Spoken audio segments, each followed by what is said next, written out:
रहीम सल्लल्लाहु ताला अला मुहम्मद व अला आलिहि व सहबिहि व बारिक वसल्लम।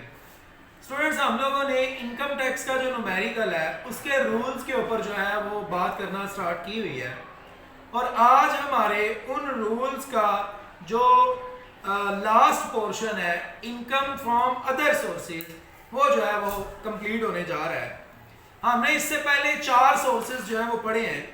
आप बेहतर अंडरस्टैंडिंग के लिए ज़रूरी है कि डे 1 से तमाम लेक्चर्स को जो है वो सुनते चले आएँ, उसके बाद जो है वो साथ में अपने नोट्स भी बनाते चले जाएं रूल्स के, और फिर जो है वो आप इस वाले टॉपिक के ऊपर आ जाएं जो कि इनकम फ्रॉम अदर सोर्सेज है।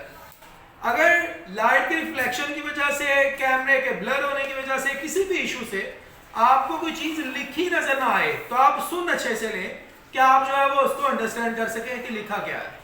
तो बहरहाल मूव करते हैं अपने टॉपिक की तरफ, इनकम फ्रॉम अदर सोर्सेज। भाई 4 सोर्स हमने पहले पढ़े, income from salary, income from property, income from business और इनकम फ्रॉम कैपिटल गेन। तो इन चारों सोर्सेज के अंदर जो इनकम नहीं आती वो अंडरस्टूडेबल कहाँ आएगी? इनकम फ्रॉम अदर सोर्स के अंदर। इनकम फ्रॉम अदर सोर्स जो है वो कंपैरेटिवली इजी है। क्यों? क्योंकि इसमें कोई परसेंटेज वगैरह का कोई चक्कर कोई नहीं है। इसमें या तो चीज जो है वो टैक्सेबल है या जो है वो एग्जाम्प्ट है।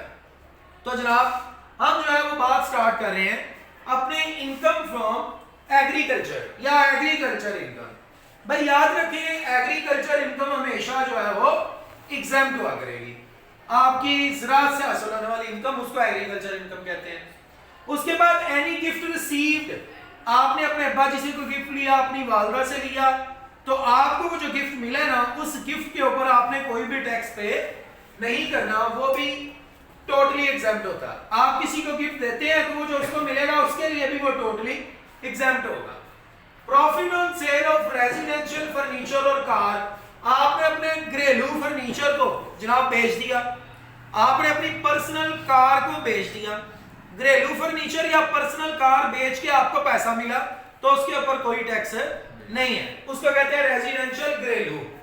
और पर्सनल कार जो है वो आपने अगर बेची है, लेकिन अगर आपका काम भी वो है, आपने शोरूम बनाया है और आप फर्नीचर बेचते हैं या आप गाड़ियों का शोरूम है, आप वो सेल करते हैं तो उसके ऊपर टैक्स है। यहाँ बात रेजिडेंशियल घरेलू फर्नीचर की या पर्सनल कार की, रेजिडेंशियल कार की हो रही है तो उसके ऊपर आपको टैक्स नहीं देना पड़ेगा। Insurance money received on maturity of policy, जनाब हमने ना कोई इंश्योरेंस की पॉलिसी ली हुई थी, हम हर साल वहां पर इंश्योरेंस जमा करवाते चले जा रहे थे। 20 साल गुजर गए, हमें जनाब एक लमसम अमाउंट जो है वो मुआहदे के मुताबिक मिली है।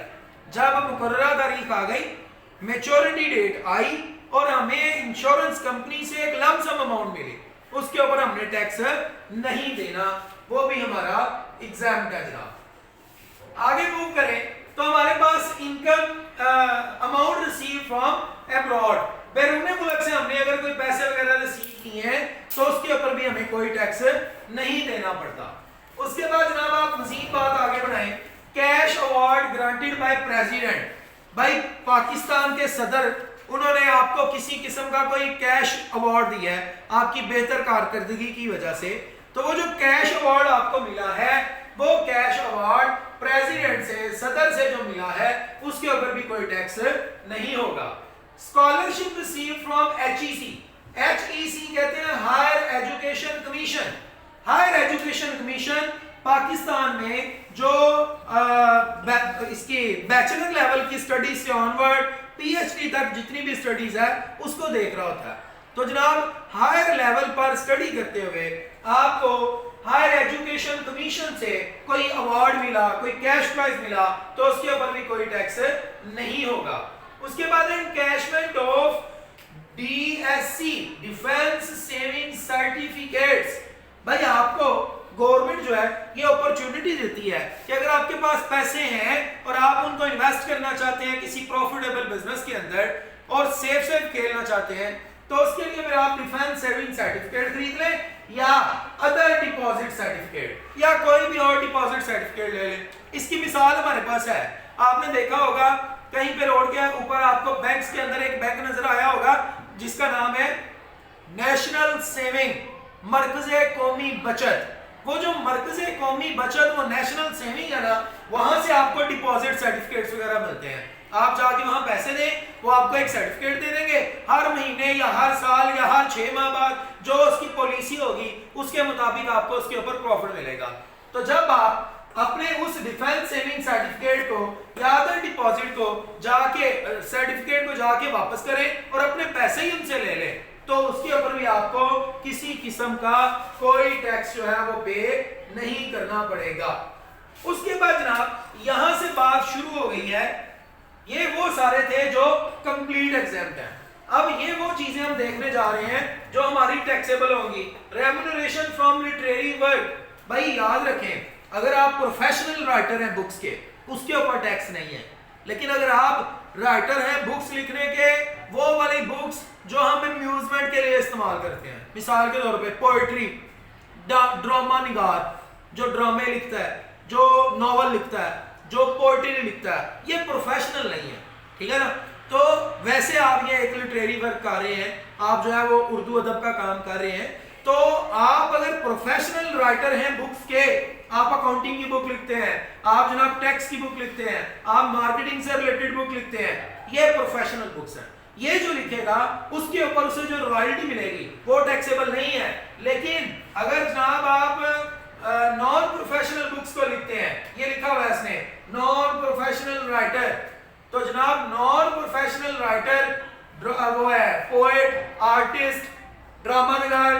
तो अगर कोई इस तरह की बुक्स को लिखता है और उसके ऊपर उसे बाद में जो है वो रेम्यूनरेशन मिलता है, तो वो जनाब उसका मुकम्मल तौर पे टैक्सेबल होगा। रेम्यूनरेशन, मुआवजा और फॉर लिटरेरी वर्क, कोई किताब वगैरह लिखी उसका और वो किताब काहे की है, या रॉयल्टी रिसीव्ड, आप इसके साथ या लिख लें, या रॉयल्टी रिसीव हमने की नॉन प्रोफेशनल बुक से, नॉन प्रोफेशनल राइटर ने, पोएट है वो ड्रामा नगार है, वो नॉवल लिखता है और वहां से उसे पैसे आते हैं, तो उसके ऊपर उसे टैक्स देना पड़ेगा। उसके बाद है income from the lease of any building together with plant and machinery. आपने देखा होगा कि कुछ फ्लैट आपको किराए पे मिलते हैं और उन फ्लैट के अंदर फर्नीचर भी होता है, फ्रिज भी होती है, एसी भी होता है, सब कुछ रेडीमेड, हर चीज मुकम्मल तौर पे, तो वो आपको फ्लैट मिल रहा है किराए पे। उसे हम कह रहे हैं कि जनाब आपको कोई भी लीज के पैसे मिले हैं, किराए के पैसे मिले हैं, किस बिल्डिंग के, उस बिल्डिंग के जिसमें आपने प्लांट और मशीनरी उसे साथ ही दिया, ठीक है ना। तो उससे आपको हासिल होने वाला जो पैसा है वो भी आपका मुकम्मल तौर पे टैक्सेबल होता है। Rental income from lift installed in plaza, प्लाजों के अंदर आपने देखा होगा लिफ्ट, अगर कोई बंदा अपनी नहीं खरीदता तो वो उधार लगवा लेता कि जनाब हम ना आपको उधार नहीं किराए पे, कि जनाब आप हमारी प्लाजे के अंदर आके लिफ्ट लगाएं तो हम आपको उसकी मंथली जो है वो रेंट दिया करेंगे। तो अगर आपका ये बिजनेस है कि जनाब आप जो है वो अपनी लिफ्ट जो है वो किराए पे लगाते हैं और लोगों से किराया लेते हैं, तो उस सूरत में वो वाला जो किराया आपको मिलेगा, वो जो रेंट आपको मिलेगा लिफ्ट को लगाने से किसी प्लाजे के अंदर, तो वो जनाब आपका टैक्सेबल होगा। डायरेक्टर मीटिंग फी रिसीव्ड, आप किसी कंपनी के डायरेक्टर हैं और जब भी आप उसकी एनुअल मीटिंग पे जाते हैं या मंथली मीटिंग में जाते हैं, तो आपको जो है वो कंपनी की तरफ से कुछ पैसे मिलते हैं मीटिंग करने के, आपको टाइम निकालने के, तो वो जो मीटिंग फी है वो भी टैक्सेबल है। और 2-3 रूल ये है, इनको भी जरा एक नजर देख लें। हमारे पास है इनकम फ्रॉम सब लेटिंग ऑफ बिल्डिंग। ये सब लेटिंग क्या है भाई? सब लेटिंग कहते हैं आपने बिल्डिंग किराए पे ली और किराए पे लेके आपने फर्दर उसको आगे किराए पे दे दिया। मिसाल, मैंने एक बिल्डिंग किराए पे लिया, 1 लाख रुपया मेरा किराया तय हुआ, अब मैंने मालिक को 1 लाख देना है, लेकिन मुझे 2 दोस्त आ कहते हैं यार थोड़ी सी बिल्डिंग का पोर्शन हमें दे दो, हमने काम करना है। मैंने कहा आप मुझे किराया देंगे, मैं आगे जितना मर्जी दूं, आप मुझे देंगे, मैं आपसे इतना लूंगा। तो मैंने क्या किया, बिल्डिंग को किराए पे लेके आगे फर्दर जो है उसका थोड़ा सा हिस्सा किसी को किराए पे दे दिया और वहां से मैंने पैसे कमाना शुरू कर दिए। तो वो है इनकम फ्रॉम सब लेटिंग ऑफ बिल्डिंग, ये भी आपका टैक्सेबल होता है। ग्राउंड रेंट रिसीव, आपने अपना कोई ग्राउंड वगैरह आपने देखा होगा, मार्की वगैरह किराए पे देते हैं, या वो मैरिज लॉन, एक होता है हॉल, एक है लॉन, वो जनाब आपको ग्राउंड किराए पे दे देते हैं, या आपने स्पोर्ट्स के लिए भी इवन किसी का ग्राउंड इस्तेमाल करना है तो आप उसे किराया देते हैं, तो वो भी आपका टैक्सेबल है। Sale of irrigation water, irrigation कहते हैं जो ज़राअत के लिए इस्तेमाल होता है पानी, आपने आबपाशी के लिए पानी लेना है तो होता है ना, पानी खरीद के लगाते हैं। अगर आपका अपना ट्यूबवेल नहीं है तो कोई आपको कहता है मुझे पैसे दो, मैं तुम्हें पानी लगा देता हूँ, तो वो जो है वो इरिगेशन वाटर, वो भी जो है वो टैक्सेबल है। जिसको पैसे मिल रहे होंगे उसने टैक्स देना है। Amount receive from vacating the property, vacating कहते हैं बिल्डिंग को खाली करना।